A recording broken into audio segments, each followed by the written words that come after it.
want these kids to come in young and enthusiastic and want to work hard, and then we immediately we bring them down and then wonder why they don't want to work and like why they don't care about what they're doing. Well, we just crapped on them for 4 months and told them how bad the industry is. What do you expect from them? We are here in sunny, beautiful Las Vegas at the Apex and SEMA show, and I'm sitting here with a good friend of mine, Charles the Humble Mechanic. What's up? How's it going? It's good, man. It's full SEMA Apex chaos. And if you've never been to SEMA or Apex, it's hard to really convey how chaotic this whole entire week actually is. But it's good. We're here. We're doing the thing, checking off things as we go, and not feeling guilty or bad about missing the things that we said we would do. Because it happens every time. I know. I said I was going to be living over at the Promotive booth. And I haven't even gotten over there yet, and I've been trying to get over there. So there's a big shindig that they're throwing tonight, right? That they're putting on, and I'm going to be there tonight, and I'm going to show up this afternoon. But I was talking to you yesterday, trying to find you around this place. Yep, is crazy. Trying to find everybody else around this place is crazy. I'm over the moon. You've got a car here. Yes, I do. Yeah, tell us about that. Yeah, so last January, my 2019 Golf R was hit rear-ended and totaled. And, you know, I waver on this thing of, like, it's just a Golf, but it's my car. And I really like this car. And it actually was part of a special edition package that Volkswagen did for the Golf R in 2019. So they only made 13 in the color of this car, which is bright yellow. Car was hit, car was totaled. I retained ownership of the car. And now I have myself with this $30,000 check burning a hole in my pocket. So we're like, what are we going to do to this car? So the shortest version possible is it's a full Audi RS3 swap. It's got a wide body kit, and the guy that did all the body work is also here. He's super big on the internet. So yeah, it was cool. Coney said, hey, we got some new coilovers coming out for that car. Yeah.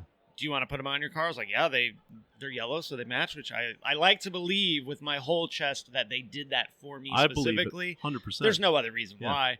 And then they asked if they could display my car in their booth, and I was like, well, I'll tell you, for a lot of people, having a car at the SEMA show is huge dream come true goals, right? And so it was very cool, big honor to be able to have a car that actually had a lot of work done to it, even though it doesn't look like it, you know, from... Yeah, it's amazing. It's amazing. If you know the car, or Golfs in general, you look at it and you're like, what the hell is this thing even? Yeah. But if you don't know, you would just walk right past it and go, oh, there's a bright yellow Golf, and that's what I wanted it to be, right? Yeah. I wanted it to look like it came from the factory that way. So it's cool. It's really neat. When I went by and saw it, I was like, and we've talked, I don't know a ton about Volkswagen. They weren't I didn't get a chance to wrench on a lot of them. So they're not, the ones I've driven have been fun. Yep. But yours has it's just a very cool look. And I'm not big on yellow cars. You know what I mean? I'm not big on yellow. Yellow's polarizing, man. I think people are either like all about it and love it, or just they don't want that bright, obnoxious car. My father was an auto body guy. So he always immediately, if it was repainted yellow, it's because it was the cheapest color you could buy. Really? Because it was, think about how much fleet back in the day, school buses and everything, yellow was a cheaper color. So you'd always go, that was done cheap then if it was done in yellow. Yeah. But the hot rodder guys that I was always akin to, like bright, you know, yellow. I think that's why I'm such a Mopar nut, right? Is because look at the wacky stuff that they paint. Their purples are amazing. So I love them. We were talking before we just turned on. That was always a goal of mine, was to get here to SEMA as a 14-year-old kid. And then when you reached out to me and asked and said I got a car there, I'm like, dude, that's every gearhead's dream. It's cool, right? To be able to have a car here. I need to make sure I always like calibrate my appreciation for that, because it's actually the second car I've had at SEMA. And the first one was borderline. I didn't really feel like it should have been there, but it was cool. It was so it was a 2022 Golf R that I shipped to a company in California, and they used it for R&D to prototype all of their new Golf parts. So they, being in the Bay Area, they drove it. And so that was really, really cool. But I think this one actually does feel special, because that one was a brand, like, this was in 2022, and it was a 2022 car. So it was a brand new car with some suspension components on it. It's like going to a show and having someone win first place for bags and wheels, right? That's not a build. No offense to anyone that thinks that, but I don't think it's a build. This yellow car, so many hours of gutting through wiring harnesses, and the nuts and bolts were easy. Geez, I don't even know how much hours in body work that the car has had on it. And that's not a space I exist in, right? That is a wizardry and art form that I don't understand it. And frankly, I just don't ever see myself getting there. And I'm happy I have a guy. Yeah. for that. It's like from watching Dad do it all my life. To say it's a skill is putting him so mildly. It's not a skill. That's it's a way whole undersells other, whole other. It's an art form. Yep.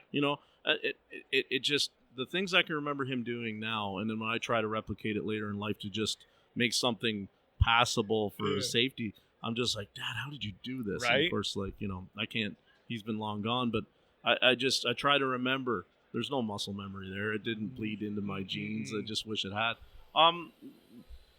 You're kind of a big deal on YouTube, eh? I don't know about that. I mean, maybe we were just talking. People, yeah. You're one of the, not the OGs, but I mean, you're in some of the long running names, right? Yeah. I started making YouTube videos in 2014, and it really came from a place of like just wanting to help. Yeah. And I remember one of the very early videos I did was how.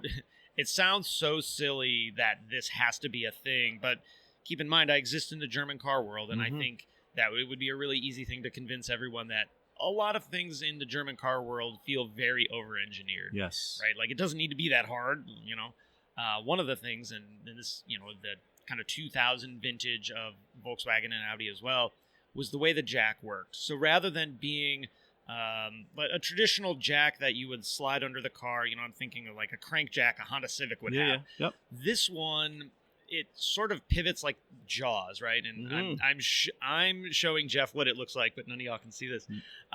It works fine. Yeah. If and only if you use it exactly right. Yes. If you don't do it right, I have seen the result of cars falling off of this jack. Yeah. Like, they joke in the community about it being the Widowmaker. And if you use bad habits on top of that, you could lose a leg because the car's going to come off the jack. Yeah. And I thought, man, like, I've used this jack a ton of times and I've never had a problem with it, but I have witnessed other people have this problem.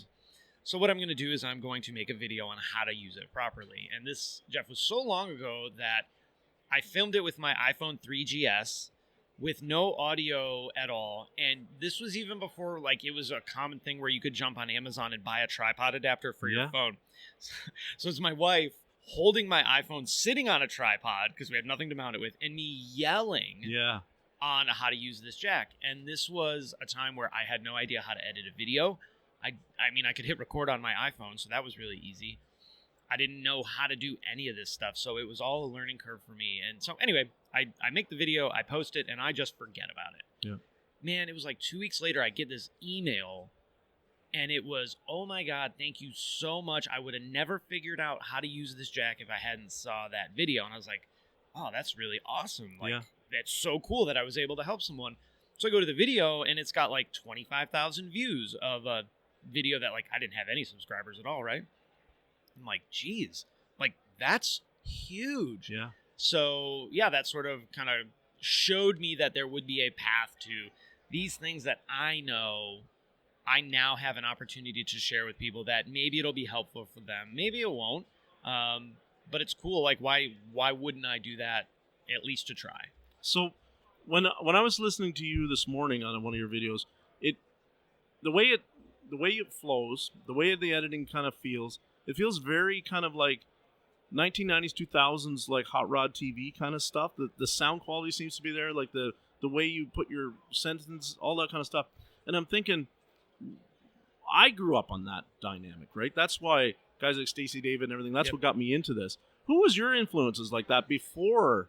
Because we're like, I'm old, so before there was a YouTube, there was a Nashville network, and that's how we used to watch it Saturday and Sunday mornings, was like guys out in the backyard wrenching on stuff, right? But who's your influences? Man, what's crazy is, in the space, I don't know that I really have any. I don't know that there wasn't a, like, I'm going to put on my schedule to sit down on Saturday mornings and watch, Stacey David or any of those other TV shows that were out there. So really, it all comes from a place of, it sounds so corny when you just say the words out loud, but it all comes from a place of really wanting to, one, deliver a message that is helpful for people in some regard, to be somewhat entertaining, and 3, and this may be where that comes from, is I want the vibe to kind of be like, if we were friends hanging out, this is what it would be like. Now, I will say we kind of PG-13 it up a little bit for videos, right? Because, shop talk can get spicy real fast.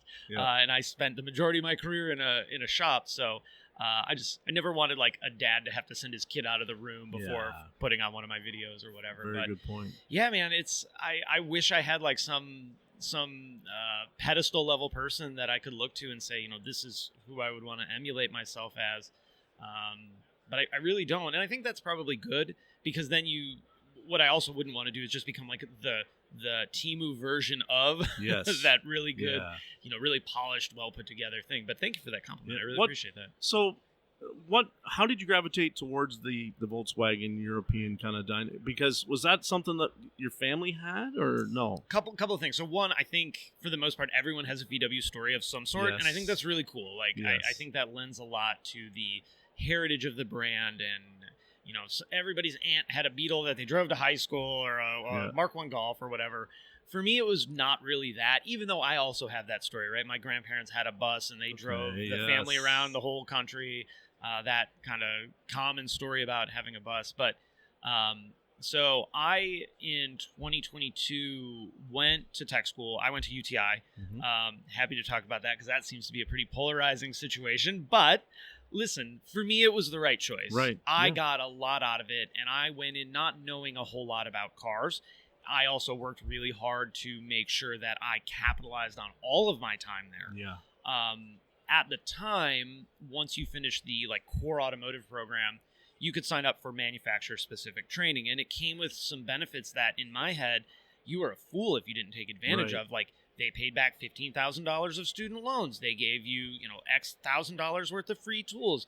They had arrangements with dealers, so you were guaranteed a minimum starting salary of $15 at the time, which was pretty good in 2002. Sure. Yeah. And there were some other perks, I'm sure, that I just don't recall. The reason I chose Volkswagen was purely a numbers play. So they had Mercedes and BMW and Porsche, Audi, Volkswagen, and maybe another one, but I don't remember. I didn't qualify for the Porsche because I had never worked in the industry before, right? Again, I came into tech school knowing nothing about cars. I didn't want to work on BMWs or Mercedes. BMW was a lot of clientele driven. No offense to BMW clientele, but I'm right there with you. You know what I'm talking about. Yep. So it was coin flip between VW, Audi, and at the time there were more Volkswagen dealers, more Audi dealers. More Volkswagen dealers than Audi dealers, more VWs on the road than Audis. And so I thought that if I went the Volkswagen route, it would give me more opportunity if I ever decided to move or go somewhere else, right? Good play. As a young technician, that's really important. Once you get to a certain level of technician, you go wherever you want and kind of command your own salary, right? Yes. But I just wanted to set myself up to give me the most options as I moved through my career. So it wasn't until I had been working on VWs for a while where it's like, okay, you work on these cars all day. You have all the special tools to work on them. You probably should drive one and own one. And my first Volkswagen was a 96 Cabrio, I believe, that I bought from the dealer for $200. Yeah. Didn't run. The top was all crusty. I put a battery and an ignition coil pack in it and drove it home that day, and they were pissed. They were really mad that it's like. But I have countless stories from where I worked at the dealer of buying, stuff that came in that the customer didn't want to put anymore. Older Dodge. I'm going to really date myself. Older Dodge Shadows, older Dodge, and they might have a ton of miles on them, but you'd rack them, and it's like, oh, it's got a new tranny in there. Yeah. Right? And it was like, tranny doesn't shift. Fix a couple wires. Transmission's not in limp anymore. Park the car out, sell the transmission, make some money. Like, that was my thing, right? And guys would be like, oh, like, we would have fixed that car. You decided not to fix the car. Didn't. Right? So I bought it for you for $200. I was going to part it out. Look at him driving around doing donuts in the parking lot before. Like, a couple hours later, like, it was just... I came in at the right time where I was the same as you. Like, there was so much opportunity. I didn't do it at UTI school. I did a similar kind of school and then bounced around in the industry. And, like, it took a while to get my feet really where I had a good grasp of what I was doing. But then when I was there, there's no ceiling, man. It's incredible. I like the Volkswagen bus story because I was thinking the first day here I didn't get a chance. Gabriel Iglesias. Yeah. Yeah, Fluffy is here, and he's the He's the Volkswagen bus Yeah. aficionado, right? Aficionado. And I would have loved to have seen him, but I've seen the videos of his collection is immaculate, right? Nuts. And those, like, I had the opportunity, I think it might have been last year, to go to the ID Buzz reveal for US, and they had this big party in Huntington Beach where just, hundreds and hundreds and hundreds of buses roll through. And I'm not an air-cooled guy. Mm-hmm. I have a lot of appreciation for that, but that's just not the world I exist in. And so I see this guy with this bus, and it didn't look like anything special to me. Just, it was nice. It was really clean, good paint, good body. And I was like, hey, man, like, I don't know much about this world, but help me out here. What's something like this bus worth? And he's like, oh, I think I have it insured for $200,000. And I'm just like, oh, my gosh. And it wasn't a 23 window. It wasn't anything special, just a really nice example. And I was like, man, that's amazing, but they're not making more. That's right. So it's worth what it's worth, and good on him for having good insurance. So going back to the technician thing, give me an idea of, do you remember a repair that really like was a light bulb moment repair, and then at the same time maybe a repair that kicked your butt? Yeah, I mean, I got 800 million repairs that kicked my butt. The one, there's two I'm thinking of, both Touaregs, oddly enough. So I actually started with Volkswagen right when the Touareg, the Phaeton, and the R32 launched. Okay. And what I didn't know as a young technician was you weren't supposed to want to do things that were hard. Right. You're supposed to complain about that and not do that, and wait for the easy gravy work to come in. But I was young and stupid, so I was like, I'll do it. It sounds cool. Can't be that hard. Yeah. And so, honestly, it was one of the best things that could happen to me because it put me in a position that I didn't know what I was doing, but neither did anybody else because these were all new cars. They were all new architecture. And one of the really hard things as we age as technicians, for a lot of people, I never really felt like I was this way, but I know this is a challenge for a lot of people, is you sort of push off new technology because you already know the old stuff, and for whatever reason, you don't want to learn the new stuff. And hey, look, if that's you, that's fine. I think personally it's a mistake. Yes. But who am I to say anything to anyone? So I started at this time where these really hard cars would come in. They would have complaints, 15, 25 complaints on an RO, and that was not uncommon either. Yeah. So I worked really hard to become the expert on that. But man, I had this Touareg get towed in with a dead battery, and that was every day they get towed in with a dead battery, no big deal. So test battery failed. You didn't get paid for much more than that, so blow the faults out, ship it. 2 days later, Touareg gets towed back in, dead battery, same car. It's all right, well, it's not that. I chased this car for 2 weeks. It was intermittent CAN bus failure. You could start the car with the alarm going off and drive it around with you. Yeah, all the things you're not supposed to be able to do. Right. But yeah, I'd start it up, alarms going off, and just drive it around. And those had capacitors in the alarm horns too, so you couldn't just unplug it. Yes. It'd still go off for 10 more minutes.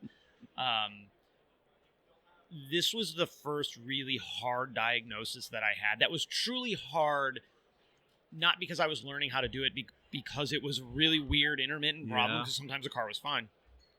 And we eventually got to the place where it was, we're going to unplug every module in the car till we find the bad one. And that's what happened. I think it was a driver's seat module that ended up being the problem, intermittently pulling the CAN bus down. But it really taught me, okay, you're going to run into hard problems. You're going to be able to figure it out. And that's okay. So, when you're really stressed out and, worried because you're not going to make any time because you're a flat rate tech and, it's hard to manage diagnostic time in that regard, it's going to be okay. You're going to figure it out. You just trust yourself to do the job you know how to do, and you'll be fine. Yep. You might not win, but you'll be okay, and you'll fix the car. The other one also was a Touareg, and this was right before a recall came out, so there was a 1 volt drop on the positive cable that went from a jump start post to the starter to the alternator, and it would do weird stuff, weird crap, weird lights coming on, hieroglyphic warnings in the clutch. I mean, you know how important battery voltage is to cars, right? Huge. And the higher level we go up in technology, the more critical it is that the battery is good in the vehicle. And so we found this problem, and I got paid 18 hours to replace this battery cable that I had done before lunch. And then I got to do it again. And then they found out that somebody ran their mouth at a training school that you could do it without pulling the engine out. But right. That was one of my like most efficient, proud, like I crushed the time, suck it book time. Isn't that, we saw, there was a post that went around social media, and it was a Honda, and there was a recall. And there was a guy up there doing a video showing how he drops the subframe down and beats the recall time. Yeah. And in recall time, I think it was only like 3 hours, but he could, I'll do it in 45 minutes. Well, you know that next time, that next week you're going to get Chris Enright and I were talking about that, like update on the recall, 45 whatever 70 time units. Do you like, that's always been the rub for me, is it's like I wasn't a gatekeeper, but I always kept my cards really close to my chest, right? I think there's a place to share that information. So like for me, if I were share that with the guys in the dealership that I worked with all day long, that's a home run. That's we're lifting everybody up. Right. The thing I would never do would be go to a training class and run my mouth, right? Because look, we have some ego in this industry, right? So just a little bit. Just a tiny bit. And so everybody wants to be like the guy that has the fastest thing. And so when you start having these kind of measuring contests, if you know what I mean, it's a real quick gateway to someone that you otherwise wouldn't want to have that information to get it. And look, it's in the manufacturer's best interest to pay you as little as possible. For sure. Right? They're not in the business to give away money. No. So why are we doing this stuff? Look, it's cool you found it. It's cool if you share it with the guy next to you, but otherwise shut up and do your job. Unless you want it to go away. Yeah. And keep your punch times accurate. Make your paperwork look the way it's supposed to look. All that kind of stuff. I had so many eureka moments like that where it was just like, I can remember back in the day there used to be PT Cruiser. You could unplug the cam sensor connector, and you could unplug the ignition coil when you were doing a cylinder head job or any of those jobs of whatever. And they'll plug right into each other. Yeah. But the car won't start after. And I remember my good friend across the bay did a head job, put us back together, gets the key, won't start, all a bunch of weird codes, and we just kind of go over, and I'm like, he spends about an hour on it or whatever, and he comes over to me, he's like, look at this. And I'm like, that makes no sense, man. Why is there 5 volts there when there should be 12? What's going on? And it's like, like that was a eureka moment. It wasn't a eureka moment in the sense that it's some great technology thing. It's, what's my process? Okay, well, that wire color, according to the connector and the wiring diagram, shouldn't be in that connector. And Chrysler are known for not getting the connectors right in the diagram a lot. They're known for wiring problems. So I'm just like, what if this is unplugged and plugged in here? Car starts right up, right? Jeez. Like little things like that. So I'm not the go-to guy. And I tell everybody, like, listen, I'm not super smart. Same. I'm very fortunate, and my brain seems to work in a very simple, process-based manner. And I just always apply the process, work the process, and the process will work, right? Like, how many times have you been doing something, you know the process, but you feel like, today I'm going to skip the process? And those are the ones that get burned. One of my favorite examples is, whenever somebody in the shop would have a problem, oftentimes they would come to me for help, and that's really great. I love being that guy. But I would also ask a lot of them beforehand, right? So don't come to me and say, hey, Charles, I have this code. What's wrong with the car? Because I'm not going to help you. Yeah, I'm the same. If you do your legwork and get to a place where you can't do anything else, I'm on board. I will stop what I'm doing and bend time and space to do everything I possibly can to help you out. So my favorite one was, I checked the fuses and they seem good. It was always, I checked the fuses and they seem good. I'm like, well, seeming good and being good are not the same thing. No. So did you check all the fuses? Yes. Are they all good? Yes. Why don't you go check them again? Go check the fuses, come back. I have a point to the story, I promise.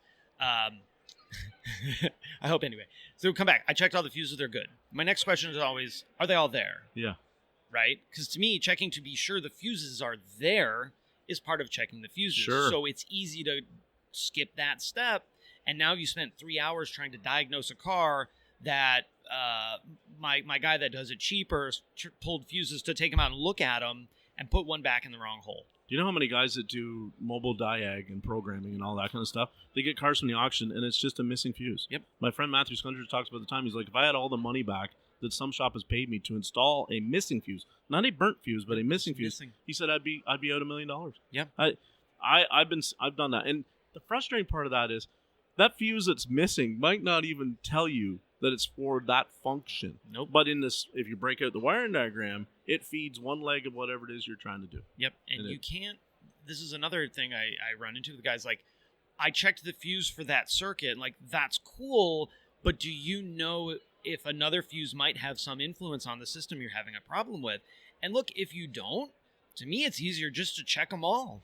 And then right? You don't have to assume that the two you checked because the wiring diagram said that was the only two, but that was only one page of the wiring diagram for the engine. You weren't looking at the ABS wiring diagram that has also a fuse. So skipping your process, man, gosh. How long did it take for you to get good at track wiring diagrams? Well, thankfully, part of the training that I did with Volkswagen was very heavy in wiring diagram reading. And so my wife would make fun of me because I would come home from school with just this binder of wiring diagrams and colored pencils and just start tracing them out. And so, I got pretty good at it pretty quick. Definitely, not an elite level wiring diagram interpreter or anything. And I think a lot of that is because there's so much information missing from the diagram. But so that yellow car we were talking about earlier, one of the pieces of that puzzle was repinning one of the ECM connectors. It's a 91 pin connector that probably has, 65 wires in it or something like that. And what I did was, for the week before I started to do this part of the project, I just at night, I would take the wiring diagram. I like to look at digitally most of the time, but I also like to have a print copy as well, so I can make notes on it or, again, break out my colored pencils and trace them. I still do that today, 25 years later. And I would just look at it and just, okay, I got a 91 pin connector. Let's see what this does. And then I spent like 4 days repinning this connector. And it's a body connector for a 2019 Golf R and a 2018 Audi RS3 combined together. And so I just took my time, one wire at a time, went through it step by step. And to me, it wasn't hard. It was a lot. And there was a couple of wires that I got in the wrong location. I back up and move it, and that was really fine. When you are not in this world, or you look at it, you see me have these hundreds of wires splayed out laying over the fender and a harness that's 10 feet long stretched across the floor. You think, holy crap, how could anybody ever figure that out? And for me, it was just one wire at a time. Yep. Just like eating an elephant, one exactly, bite at a time. That's exactly what I was going to say. Yep. And if you don't, it's a balance. You have to look at the whole picture. You have to know I have this whole big task to do, but you're not going to do it all in one magic wand wave.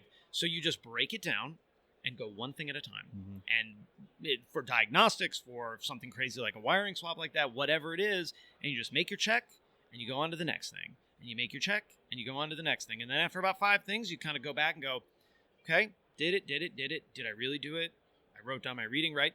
And it makes it intimidating and challenging, but attainable. And I think that if we didn't get so overwhelmed so quickly, we would have success faster in stuff like that in particular. So how do you you've done a lot recently, because you and I have talked in the past, and you've been involved with Paul Danner and all that kind of stuff with technician shortage and all that, and you've always been a real good standout for people that are saying get into this industry, right?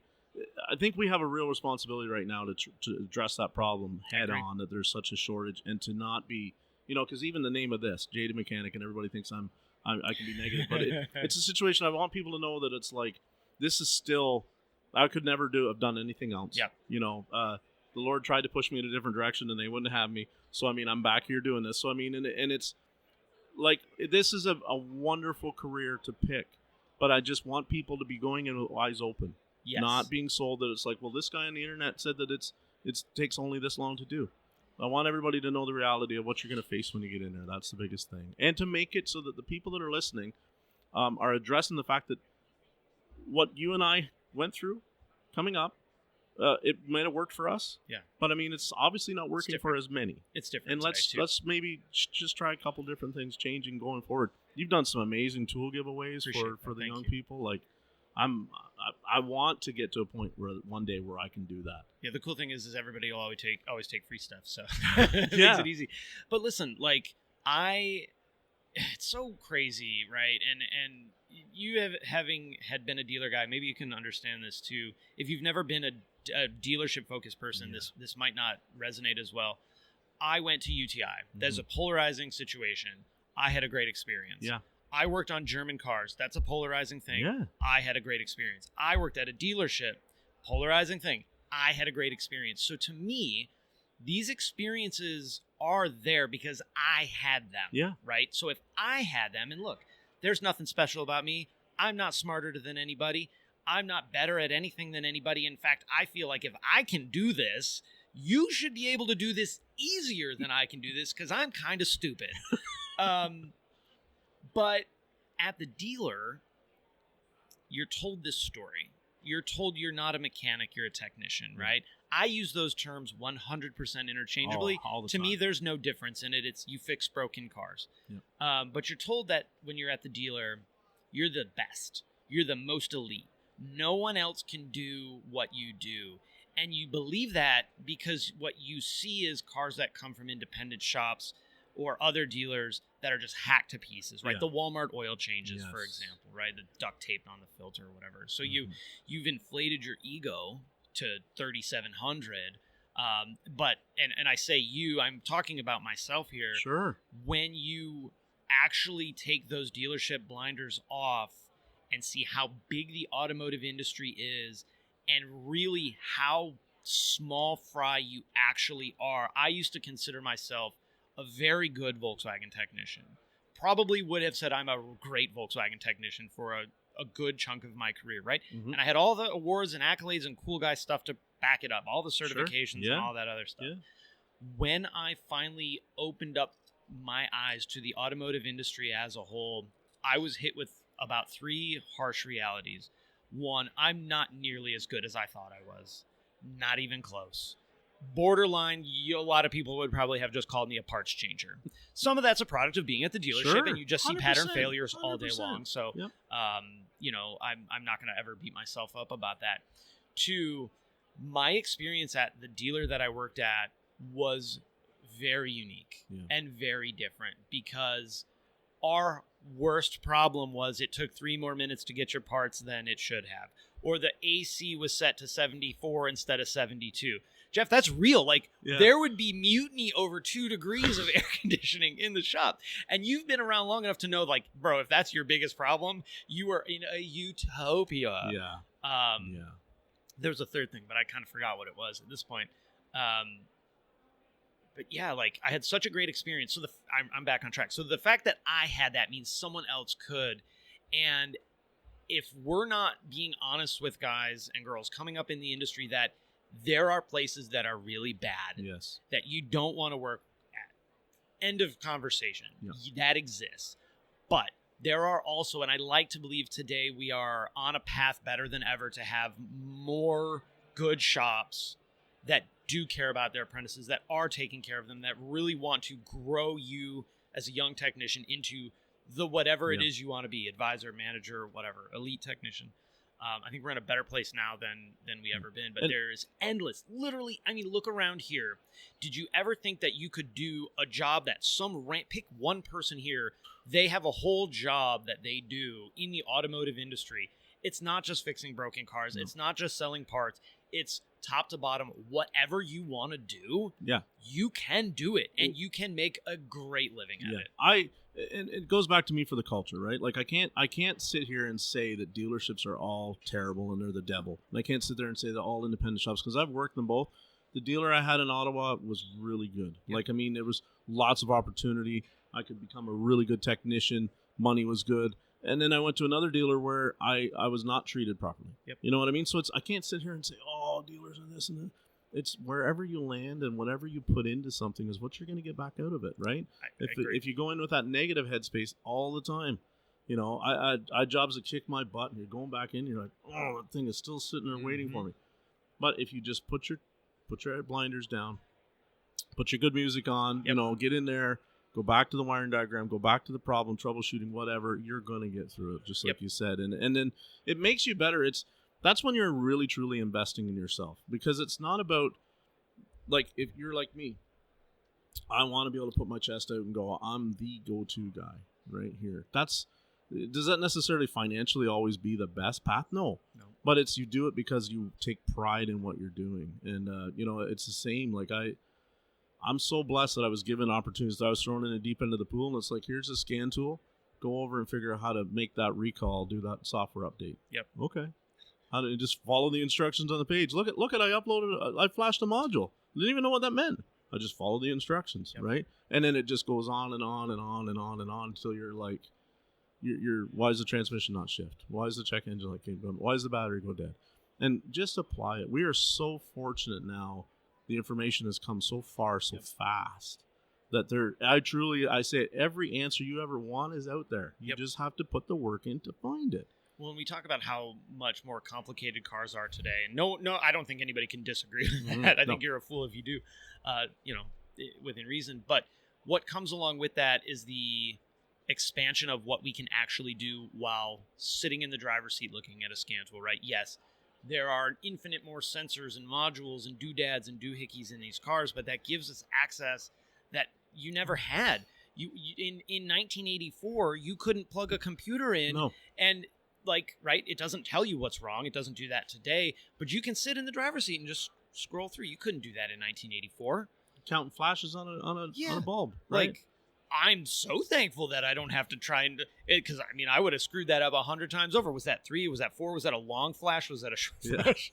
Did I blink at the same time one flashed, and I got to do it 6 more times to make sure our blink patterns aren't cued in? So, do you feel now that you've kind of stepped away? I don't want to say stepped away from the technology, but that you're not in the dealer rat race anymore, or whatever. Do you feel like you're slipping behind? Do you kind of wish some days that do you feel a disadvantage, Charles, or do you feel like you're still got enough available to you that you can keep right along going where you need to go? Yeah, it's a little bit of both, really. Like, not being in the dealership day to day, I think there are definitely things that are common happening now that I'm just not aware of. Right.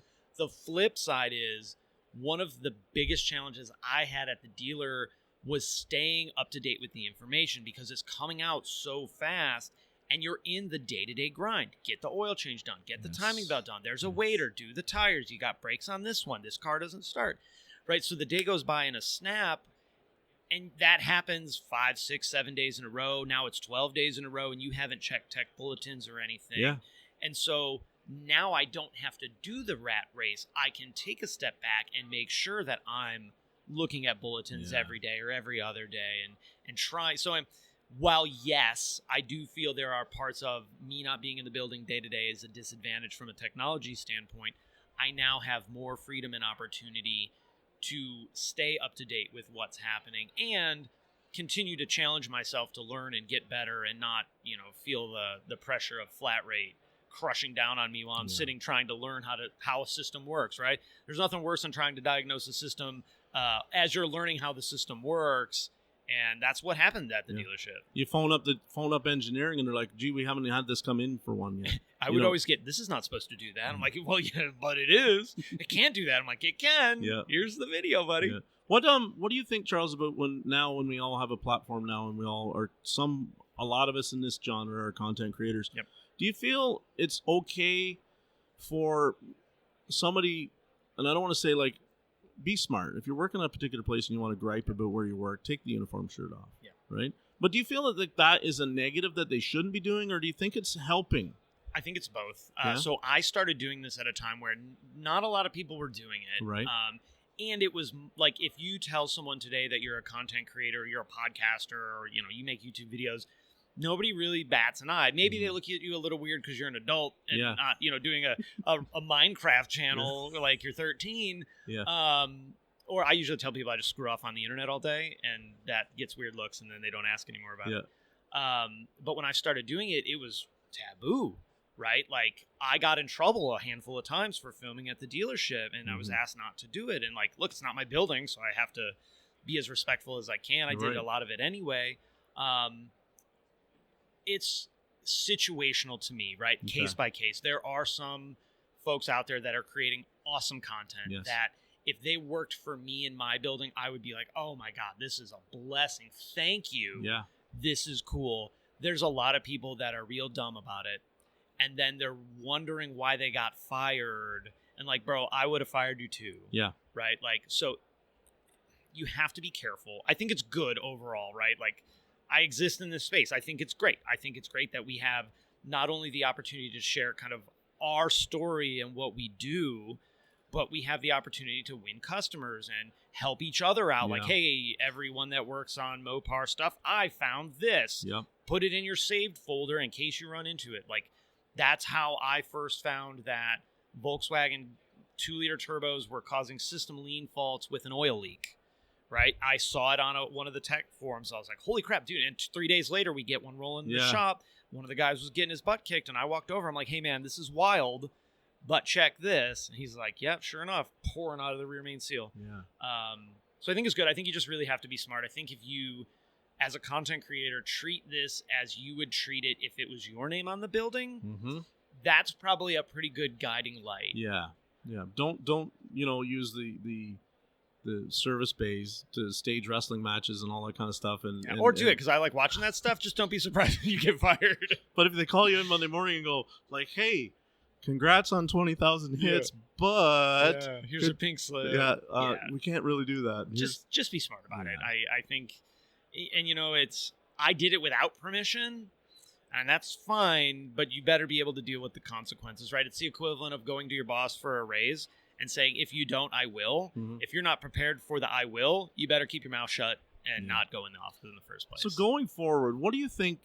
Like, we've heard some people talk that they think the car culture is going away. Do you think we're here, and you and I were talking how this is like, I'm still walking around with my mouth hanging open, right? And I probably it'll be hanging open next week after I come home because all the things that I saw.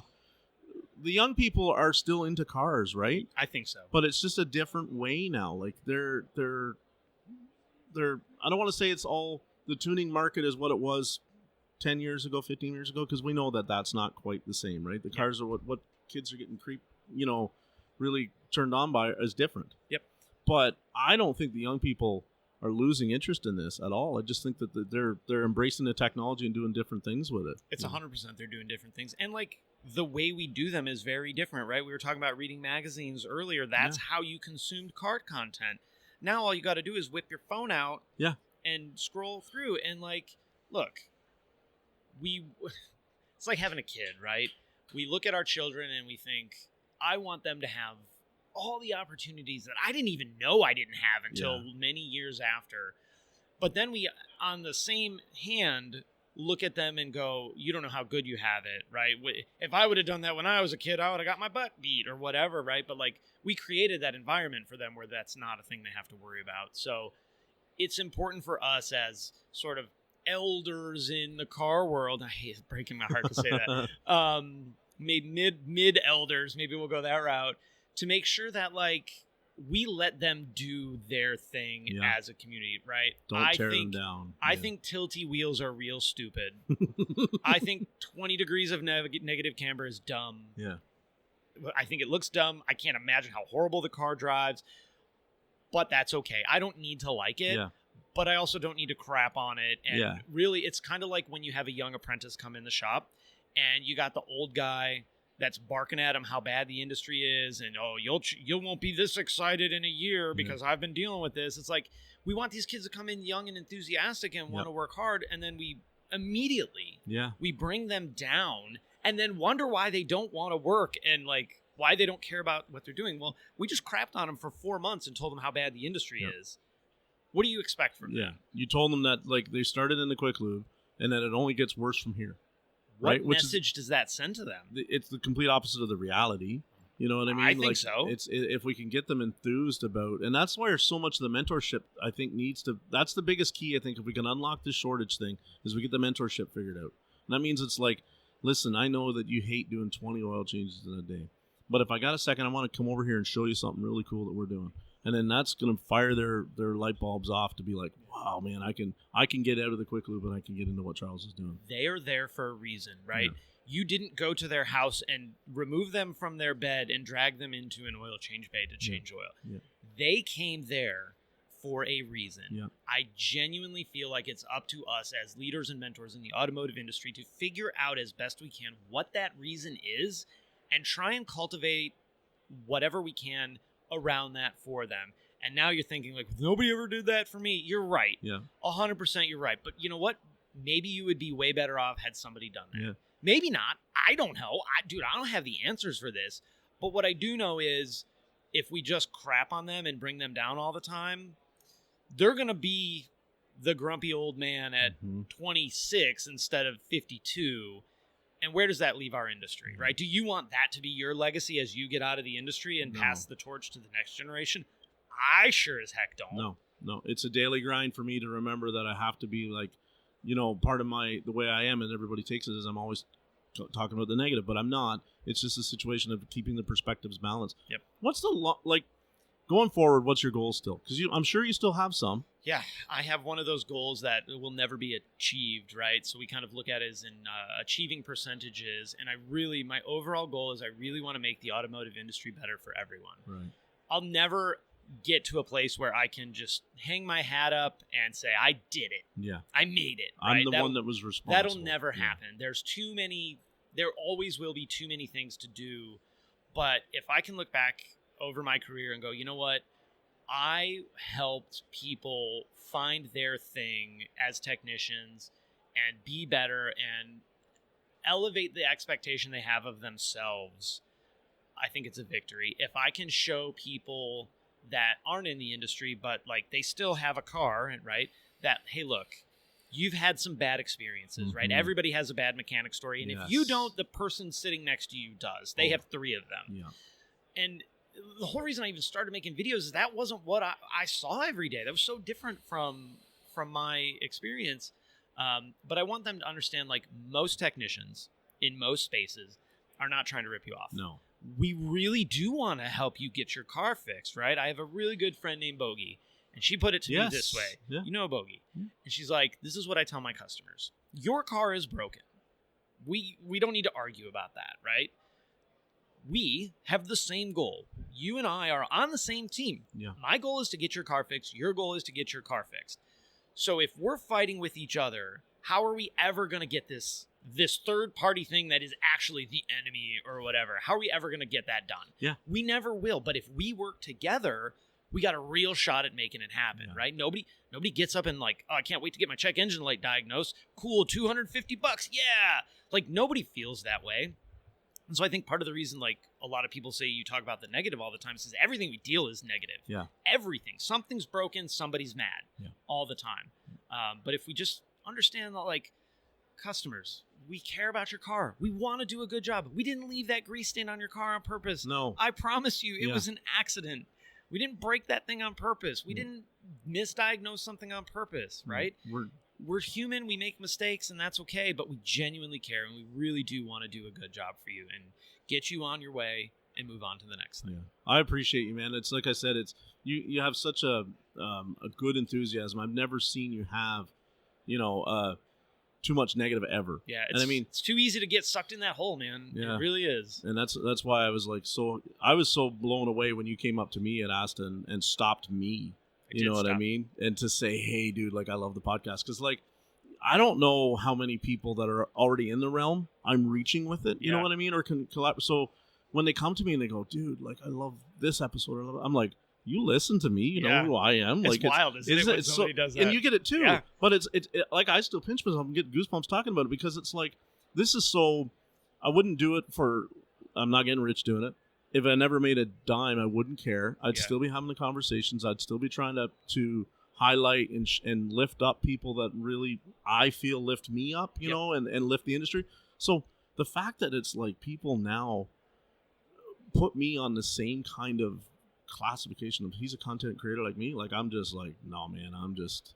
I feel that same way about myself too, right? And, you have friends in the space that are huge, and you're in the same conversation. It's man, I don't deserve to be here, but holy crap, I'm thankful I am. Yeah. I'm thankful you sat down with me today, man. Yeah, really, dude, I appreciate it. Super fun chat, and that look, this job is hard. This industry is hard. It's mentally hard. It's physically hard. It's spiritually hard.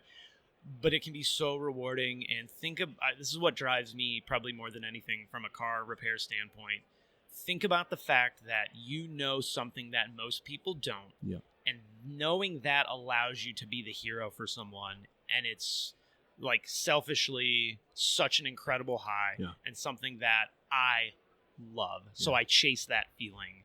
And the cool thing is that make somebody else have a really great day too. Yeah, for sure. Listen, you made my day already. Likewise, man. I appreciate it. We'll have you on again at some point. I'm going to continue to follow you and lift you up. Yeah, likewise. Because I just love what you're doing. So appreciate that. Thanks, everybody. I hope to see you at SEMA. Bye-bye. Hey, if you could do me a favor real quick and comment on, and share this episode, I'd really appreciate it. And please, most importantly, set the podcast to automatically download every Tuesday morning. As always, I'd like to thank our amazing guests for their perspectives and expertise, and I hope that you'll please join us again next week on this journey of change. Thank you to my partners in the ASA group and to the Changing the Industry podcast. Remember what I always say, in this industry, you get what you pay for. Here's hoping everyone finds their missing 10 millimeter, and we'll see you all again next time.